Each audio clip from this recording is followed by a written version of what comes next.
state of twilight in the beyond.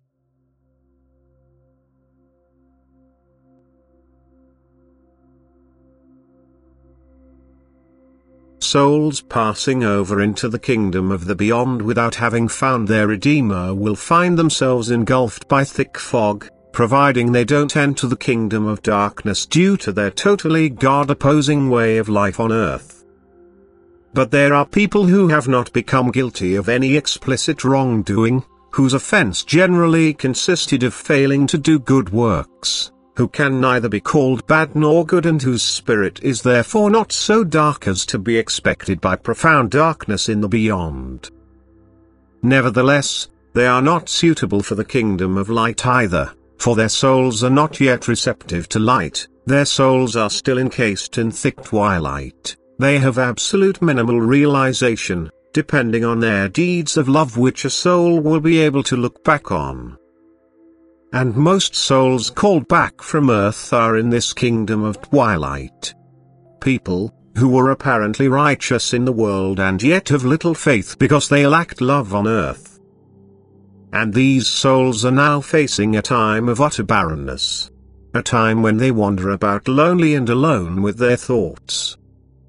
They are unable to recognize anything in their surroundings, they are spiritually blind and also incapable of perceiving anything but themselves. However, they have not lost their sense of identity, they also remember their past earthly life yet only rather indistinctly and occasionally. They are in a permanent state of drifting about and searching, for they cannot find what they are looking for. A place of peace and safety, since they failed to acquire it during their earthly life. They effectively had been parasites on earth, they had lived without having fulfilled their true purpose of life. They only ever have taken and given nothing in return, irrespective of whether it is understood earthly or spiritually. They had not acquired any spiritual possessions for themselves but utilized their earthly life in line with their demands. They had spent their earthly life without having seriously thought about its meaning and purpose and living their life accordingly. And this is what they will receive in the kingdom of the beyond. They won't find anything because they didn't acquire anything that is of lasting value in the spiritual kingdom. Only now will it show whether such a person will be lovingly remembered. For every loving thought is like a firm foundation on which the soul is now able to move with a certain sense of confidence. Every loving thought provides the soul with a glimmer of light wherein it is able to recognize its surroundings, if only for a brief moment, but it is stimulated to reflect on it, and its state can only change through deliberation, by experiencing the blissful relief of every loving thought, by starting to regret when it realizes what it had failed to do on earth.